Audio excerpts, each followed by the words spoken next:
ನಮಸ್ಕಾರ ವೀಕ್ಷಕರೇ, labours power Kannada ನ್ಯೂಸ್ಗೆ ಸ್ವಾಗತ. ನಾನು ವಿಜಯಲಕ್ಷ್ಮಿ. ಮತ್ತಷ್ಟು ಸುದ್ದಿಗಾಗಿ ನೋಡ್ತಾ ಇರಿ labours power Kannada news. Like ಮಾಡಿ, ಸಬ್ಸ್ಕ್ರೈಬ್ ಮಾಡಿ, ಶೇರ್ ಮಾಡುವುದು ಮರೆಯಬೇಡಿ. ಈ ಹೋರಾಟವನ್ನು ಯಾವ ರೀತಿಯಲ್ಲಿ ಮಾಡಬೇಕು, ಸರ್ಕಾರಕ್ಕೆ ಯಾವ ರೀತಿಯ ಸಂದೇಶವನ್ನು ಕೊಡಬೇಕು ಅಂತ ಹಿನ್ನೆಲೆಯಲ್ಲಿ ಆಗಮಿಸಿರ್ತಕ್ಕಂಥ ನಮ್ಮ ಭೋಗಿ ಗುರುಪೀಠದ ಶ್ರೀ ಶ್ರೀ ಇಮ್ಮಡಿ ಸಿದ್ದರಾಮೇಶ್ವರ ಪೂಜ್ಯರಲ್ಲಿ, ನಮ್ಮ ಬಂಜಾರ ಧರ್ಮಗುರುಗಳಾಗಿರ್ತಕ್ಕಂಥ ಶ್ರೀಯುತ ಗೋಪಾಲ್ ಮಹಾರಾಜರಲ್ಲಿ, ನಮ್ಮ ಬಂಜಾರ, ಭೋಗಿ, ಕೊರಚ, ಕೊರಮ ಸಮುದಾಯದ ಎಲ್ಲ ಮುಖಂಡರು ಮತ್ತು ನಮ್ಮ ರಾಜ್ಯ ಹೋರಾಟ ಸಮಿತಿಯ ಮುಖಂಡರಾಗಿರ್ತಕ್ಕಂಥ ಶ್ರೀಯುತ ಅನಂತ ನಾಯ್ಕ ಅವರಿದ್ದಾರೆ, ನಮ್ಮ ಆದರ್ಶ ಯಲ್ಲಪ್ಪನವರಿದ್ದಾರೆ, ಬಂಜಾರ ರಾಷ್ಟ್ರೀಯ ಪರಿಷತ್ನ ಅಧ್ಯಕ್ಷರಾಗಿರ್ತಕ್ಕಂಥ ಶ್ರೀಯುತ ಪ್ರಕಾಶ್ ಚವ್ಹಾಣ್ ಅವರಿದ್ದಾರೆ, ನಮ್ಮ ಮಹೇಂದ್ರ ನಾಯಕ್ ಅವರು, ರಾಮಪ್ಪ ಭೋಗಿ ಸಮಾಜದ ಮುಖಂಡರು. ಇವತ್ತಿನ ಪತ್ರಿಕಾಗೋಷ್ಠಿಯ ಉದ್ದೇಶ ಇಷ್ಟೇ. ಕರ್ನಾಟಕ ರಾಜ್ಯದಲ್ಲಿ ಇವತ್ತು ಏನು ಪರಿಶಿಷ್ಟ ಜಾತಿ ಮತ್ತು ಪರಿಶಿಷ್ಟ ವರ್ಗ, ಪರಿಶಿಷ್ಟ ಜಾತಿಯಲ್ಲಿ 101 ಜಾತಿ ಸಮುದಾಯಗಳು, ಪರಿಶಿಷ್ಟ ವರ್ಗದಲ್ಲಿ 52 ಜಾತಿ ಸಮುದಾಯಗಳು, 152 ಜಾತಿ ಸಮುದಾಯಗಳು ಈ ರಾಜ್ಯದಲ್ಲಿ ನಾವೆಲ್ಲರೂ ಕೂಡ ಒಂದೇ ಆಗಿದ್ವಿ. ಎಲ್ಲರೂ ಕೂಡ ಒಗ್ಗಟ್ಟಿನಿಂದ ನಾವು ಬಾಳಿ ಬದುಕ್ತಾ ಇದ್ವಿ. ಈ ಮೀಸಲಾತಿಯ ಕಿಚ್ಚನ್ನು ಒದಿಸಿ ಇವತ್ತಿನವರೆಗೂ ನಮ್ಮ ರಾಜ್ಯದಲ್ಲಿ ನಮ್ಮ ಪರಿಶಿಷ್ಟ ಜಾತಿ ಮತ್ತು ಪರಿಶಿಷ್ಟ ವರ್ಗದವ್ರನ್ನ ಇವತ್ತು ಸಂಘಟನೆ ಮಾಡಲಿಕ್ಕೆ ಆಗ್ತಾ ಇಲ್ಲ. ನಾವೊಂದು ಒಗ್ಗಟ್ಟಿಂದ ಇರಲಿಕ್ಕೆ ಆಗ್ತಾ ಇಲ್ಲ. ಎಲ್ಲರಲ್ಲೂ ಒಂದು ಮನಸ್ತಾಪವನ್ನು ಉಂಟಾಗಿದೆ. ಹಾಗಾಗಿ ನಾವು ಯಾರೂ ಕೂಡ ಮೀಸಲಾತಿಯ ದ್ವೇಷಿಗಳಲ್ಲ. ನಾವೆಲ್ಲ ಬಾಬಾ ಸಾಹೇಬ್ ಅಂಬೇಡ್ಕರ್ ಅವರು ಹೇಳಿದಂತೆ ಸಮಬಾಳು ಸಮಪಾಲು, ನಾವೆಲ್ಲರೂ ಕೂಡ ಸಮಾನವಾಗಿ ಬದುಕಬೇಕು ಅನ್ನೋಂಥ ಇಚ್ಛೆ ನಮಗಿದೆ. ಇವತ್ತೇನು ಬೆಂಗಳೂರು ಮಹಾನಗರದಲ್ಲಿ ಫ್ರೀಡಮ್ ಪಾರ್ಕ್ನಲ್ಲಿ ಇದೆ, 24ನೇ ತಾರೀಕು ಬೆಂಗಳೂರು ಚಲೋ ಏನು ಸರ್ಕಾರಕ್ಕೆ ನಾವು ಎಚ್ಚರಿಸುವಂಥ ಒಂದು ಕಾರ್ಯಕ್ರಮವನ್ನು ಹಮ್ಮಿಕೊಂಡಿದ್ದೇವೆ. ಇಡೀ ರಾಜ್ಯದಾದ್ಯಂತ ಇವತ್ತು ಸುಮಾರು ಲಕ್ಷಾಂತರ ಏನು ನಮ್ಮ ಸಮಾಜದ ಬಾಂಧವರು ಇವತ್ತು ಫ್ರೀಡಮ್ ಪಾರ್ಕ್ನಲ್ಲಿ ಸೇರಿ ನಮ್ಮ ಹಕ್ಕೊತ್ತಾಯಗಳನ್ನು ನಾವು ಮಾನ್ಯ ಮುಖ್ಯಮಂತ್ರಿಗಳ ಗಮನಕ್ಕೆ ತರಲಿಕ್ಕೆ ಇಷ್ಟಪಡ್ತಾ ಇದ್ದೀವಿ. ಇವತ್ತು ನಮಗೆ ಘನವೆತ್ತ ಸರ್ಕಾರದ ಮಾನ್ಯ ಮುಖ್ಯಮಂತ್ರಿಗಳ ಮೇಲೆ ನಮಗೆ ನಂಬಿಕೆ ಇದೆ. ಅವರು ಹಿಂದುಳಿದ ವರ್ಗದ ನಾಯಕರು, ತುಳಿತಕ್ಕೆ, ಶೋಷಣೆಗೆ ಒಳಗಾಗಿರ್ತಕ್ಕಂತಹ ದೀನ ದಲಿತರ ಸಮುದಾಯದ ಒಂದು ಶಕ್ತಿ ಅಂತೇಳಿ ನಾವು ನಂಬಿದೆ. ನಮ್ಮ ಯಾವ ಸಮುದಾಯಗಳಿಗೂ ಕೂಡ ಅವರು ಕೈ ಬಿಡೋದಿಲ್ಲ ಅನ್ನುವಂಥ ವಿಶ್ವಾಸ ಇದೆ. ಆದರೆ ಇವತ್ತು ಒಂದು ಸಮುದಾಯದವರು ಅವರ ಮೇಲೆ ಮೇಲಿಂದ ಮೇಲೆ ಒತ್ತಡವನ್ನು ಹೇರಿ ಇವತ್ತು 101 ಜಾತಿ ಸಮುದಾಯದಲ್ಲಿ ಒಂದು ಸಮುದಾಯ ಸರ್ಕಾರದ ಮೇಲೆ ಒತ್ತಡವನ್ನು ಹೇರಿ ಇವತ್ತು ಒಳ ಮೀಸಲಾತಿ ವರ್ಗೀಕರಣದಲ್ಲಿ ನಮ್ಮ ಮೀಸಲಾತಿಯನ್ನ ಪ್ರಮಾಣವನ್ನು ನಮಗೆ ಹೆಚ್ಚಿಗೆ ಕೊಡಿ, ಜನಸಂಖ್ಯೆ ಆಧಾರದ ಮೇಲೆ ಅಂತ ಹೇಳ್ತಾ ಇದ್ದಾರೆ. ನಮಗೆ ಯಾವುದೇ ಅಭ್ಯಂತರ ಇಲ್ಲ. ಇಲ್ಲಿ ನಮ್ಮ ಬಂಜಾರ, ಭೋಗಿ, ಕೊರಚ, ಕೊರಮ ಸಮುದಾಯದವರು, ನಮ್ಮ ಇತರೆ ಸಹೋದರ ಸಮುದಾಯದವರು ಯಾವ ರೀತಿಯಲ್ಲಿ ರಾಜ್ಯದಲ್ಲಿ ಬದುಕ್ತಾ ಇದ್ದಾರೆ ಅನ್ನೋದು ತಮಗೆಲ್ಲ ಗೊತ್ತಿದೆ. ಸರ್ಕಾರದ ಗಮನಕ್ಕಿದೆ. ಇವತ್ತು ಅವರ ಆರ್ಥಿಕ ಸ್ಥಿತಿಗತಿ ಹೇಗಿದೆ, ಅವರು ತಮ್ಮ ಹೊಟ್ಟೆಪಾಡಿಗಾಗಿ ಸ್ವಂತ ನೆಲೆ ಇಲ್ಲದೆ, ಇವತ್ತು ಸ್ವಂತ ಉದ್ಯೋಗ ಇಲ್ಲದೆ, ಇವತ್ತು ತಮ್ಮ ಹೊಟ್ಟೆಪಾಡಿಗಾಗಿ ಕೃಷಿಯನ್ನೇ ಇವತ್ತು ನಂಬಿ ಬರ್ತಿರ್ತಕ್ಕಂಥ ಸಮಾಜ. ಅವರಿಗೆ ಸ್ವಂತ ಜಮೀನೇ ಇಲ್ಲ.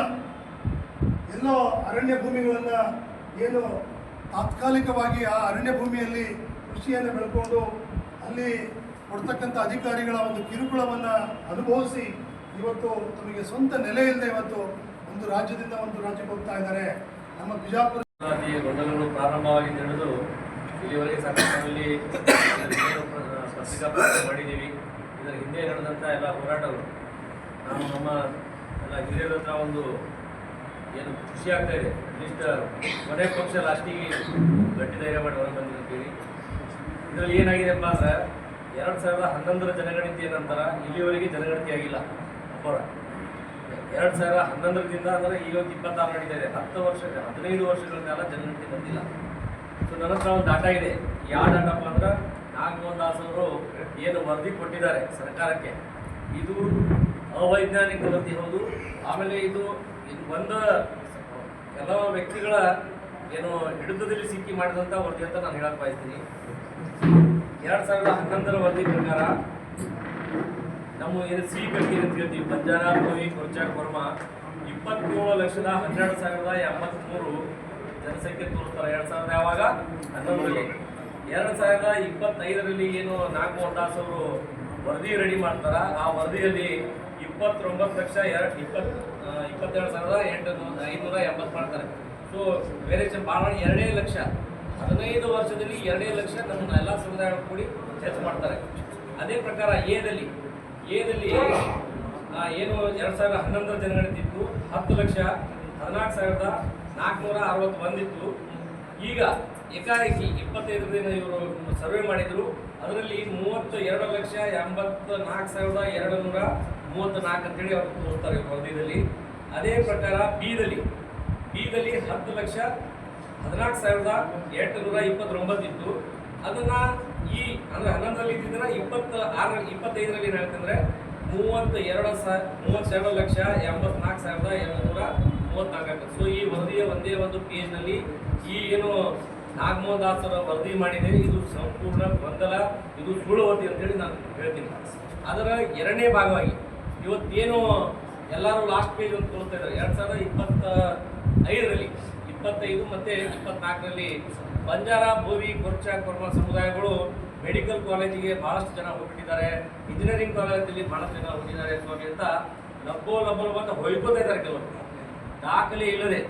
ನಾನೇನು ಹೇಳ್ತೀನಿ, ನಮ್ಮ ಸ್ವಾತಂತ್ರ್ಯ ಸಿಕ್ಕು ಇಷ್ಟು ವರ್ಷ 76 ವರ್ಷ ಕಳೆದರೂ ಸಹ ಇಲ್ಲಿವರೆಗೆ ನಮ್ಮ ಉತ್ತರ ಕರ್ನಾಟಕದಲ್ಲಿ ನಾವು SC ಒಳಗೆ ಬಂದಿದ್ದು 1987ರಲ್ಲಿ.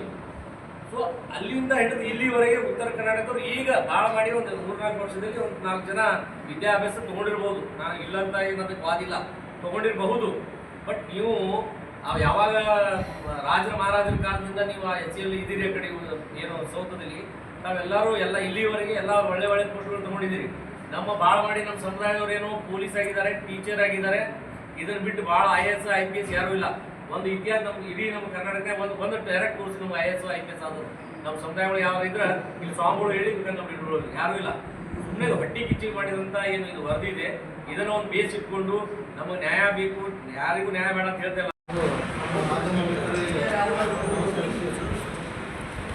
ಎಲ್ಲ ನಮ್ಮ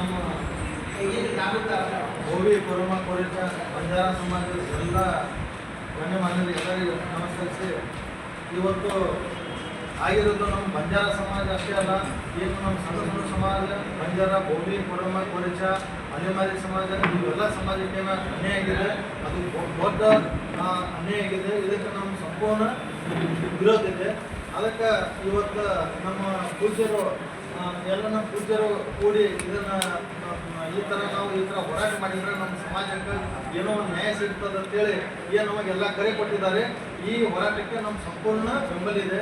ಹಾಗಾಗಿ ಈ ಏನು ಸರ್ಕಾರ, ಹಿಂದಿನ ಸರ್ಕಾರ ಅವರು ಕೂಡ ಮಾಡಿದ್ದರು, ಏನು 4% ಕೊಟ್ಟಿದ್ದರು, ಏನು 5 ಸಮಾಜ ಕೊಡಿಸಿ 4% ಕೊಟ್ಟಿದ್ದರು, 5% ಕೊಟ್ಟಿದ್ದರು.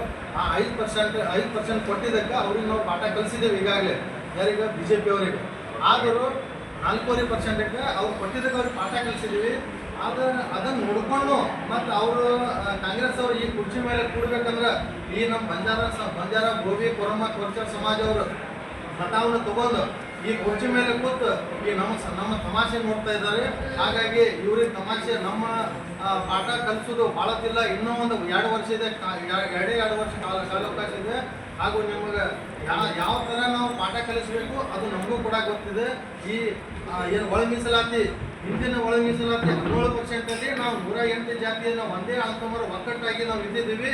ಅದೇ ಥರ ನಮ್ಮ ಎಲ್ಲ ಸಮಾಜ ಒಕ್ಕಟ್ಟಾಗಿ ಇರಾಕೆ ನಮಗೆ ಬಿಡಬೇಕು. ಇಲ್ಲಾಂದರೆ ಈ ಉಗ್ರ ನಮ್ಮ ಪೂಜ್ಯರ ನೇತೃತ್ವದಲ್ಲಿ ಏನಿದು ಹೋರಾಟ ಅದ, ನಾವು ಈ ಹೋರಾಟಕ್ಕೆ ಉಗ್ರ ಹೋರಾಟ ಮಾಡೋಕ್ಕೆ ನಾವು ಸದಸ್ಯರಿದ್ದೀವಿ. ಹಾಗೂ ನಮ್ಮ ಪೂಜ್ಯರು ಏನು ಹೇಳ್ತಾರೆ ಅವ್ರ ಮಾತಿನಲ್ಲಿ ನಾವು ಈ ಹೋರಾಟ ಯಶಸ್ವಿ ಮಾಡಿಕೊಡ್ತೇವೆ.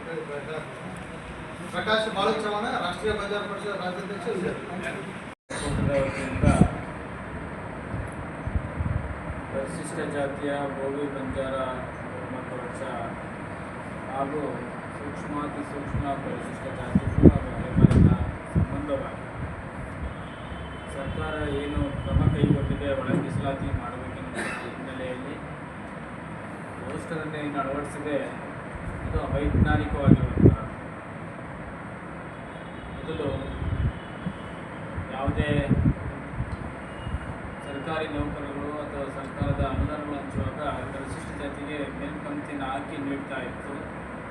ಆ ಮೇಲ್ಪಂಕ್ತಿಯಿಂದ ಕಟ್ಟ ಕಡೆಯ ವ್ಯಕ್ತಿಯಾಗಿ ಇವತ್ತು ಬಿ ಮತ್ತು ಸಿ ಕೆಟಗರಿಗಳು ಬಂದಿರುವಂತಹ ಇವತ್ತಿನ ರೋಷನ್ ಪದ್ಧತಿಯ ಪ್ರಕಾರ ಸುಮಾರು ತಲೆಮಾರುಗಳ ಕಾಲ ಸರ್ಕಾರಿ ನೌಕರಿ ಇಲ್ಲದೆ ಬದುಕನ್ನು ನಡೆಸುವಂತಹ ಸಂದರ್ಭ ಬದುಕಿ ಕಾಣಿಸುವಂತಹದ್ದಾಗಿದೆ. ಈ ಹಿನ್ನೆಲೆಯಲ್ಲಿ ಹಾಗೂ ಹೈಕೋರ್ಟ್ ನೀಡಿರುವಂತಹ ಜಡ್ಜ್ಮೆಂಟ್ ಪ್ರಕಾರವಾಗಿ ಪರಿಶಿಷ್ಟ ಜಾತಿಗೆ ಏನು 2% ಮತ್ತು ಪರಿಶಿಷ್ಟ ಪಂಗಡಕ್ಕೆ 4% ಹೆಚ್ಚಳವನ್ನು ಮಾಡಿದರು.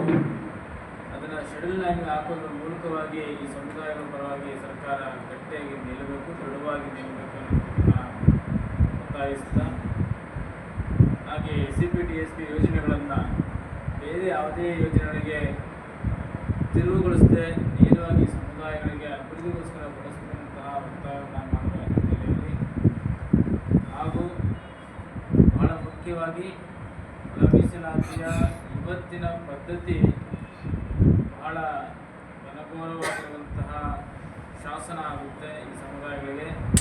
ಇದನ್ನು ಖಂಡಿಸಲಿಕ್ಕೆ ಬೆಂಗಳೂರಿನಲ್ಲಿ ಮಾರ್ಚ್ 24ನೇ ತಾರೀಕು ಮಂಗಳವಾರ ಮಾರ್ಚ್ 24ನೇ ತಾರೀಕು ಮಂಗಳವಾರ ಅತ್ಯಂತ ದೊಡ್ಡ ಪ್ರತಿಭಟನೆಗೆ ಕರೆಯನ್ನು ನೀಡ್ತಾ ಇದ್ವಿ. ಬಿಜಾಪುರ ಜಿಲ್ಲೆಯಲ್ಲಿ ಗೋವೆ ಬಂಜಾರ ಕೊಡಮ ಸಮುದಾಯಗಳು ಲಕ್ಷಾಂತರ ಸಂಖ್ಯೆಯಲ್ಲಿ ಜನ ಇರೋದರಿಂದ ಈ ಭಾಗದಿಂದ ಹೆಚ್ಚಿನ ಸಂಖ್ಯೆಯಲ್ಲಿ ಭಾಗವಹಿಸಬೇಕಂತ ಹೇಳಿ ಕರೆ ನೀಡಲಿಕ್ಕೆ ನಾವು ಬಿಜಾಪುರಕ್ಕೆ ಬಂದಿದ್ದೇವೆ. ಪ್ರತಿ ಬಾರಿಯೂ ಕೂಡ ಈ ಭಾಗದಿಂದ ದೊಡ್ಡ ಸಂಖ್ಯೆಯಲ್ಲಿ ಬಂದಿದೆ. ಈ ಬಾರಿಯೂ ಕೂಡ ಸಂಘಟನಾತ್ಮಕವಾಗಿ ದೊಡ್ಡ ಸಂಖ್ಯೆಯಲ್ಲಿ ಬೆಂಗಳೂರು ಚಲೋ ಪ್ರತಿಭಟನಾ ಸಮಾವೇಶಕ್ಕೆ ಭಾಗವಹಿಸ್ತಾ ಇರುವಂತಹ ವಿಚಾರ